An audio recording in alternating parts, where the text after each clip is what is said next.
মহাজন শব্দের আক্ষরিক অর্থ হল মহৎ ব্যক্তি, কিন্তু তার ব্যবহারিক অর্থ আলাদা। সাধারণত সুদের বিনিময়ে যিনি টাকা ধার দেন তাকে ব্যবহারিক ক্ষেত্রে মহাজন বলা হয়। ব্রিটিশ আমলে বাংলার কৃষিক্ষেত্রে এই মহাজনদের এই সুদ ব্যবসায়ী মহাজনদের প্রভাব মারাত্মক বেড়েছিল। এই মহাজনরা চড়া সুদে টাকা ধার দিতেন বাংলার কৃষকদের। সেই সময় বাংলার কৃষকদের মাঝারি চাষি এবং ছোট চাষিদের পুঁজি ছিল না বললেই চলে। তাই তারা বাধ্য হয়ে চড়া সুদে এই মহাজনদের থেকে টাকা ধার করতেন কৃষিকাজ চালানোর জন্য।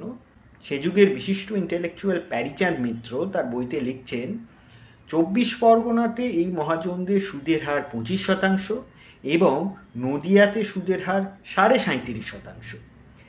এই সুদে তারা টাকা ধার দিতেন, মহাজনরা কৃষকদের টাকা ধার দিতেন ফসল জামিন শর্তে। অর্থাৎ যদি কৃষকরা সুদের টাকা না দিতে পারেন তাহলে তাদের সারা বছর পরিশ্রম করে ফলানো ফসল মহাজন কেটে নেবেন। এছাড়া সময় সুদ দিতে না পারলে বাড়তি টাকাও দিতে হতো, তাকে বলা হতো বাড়ি দায়।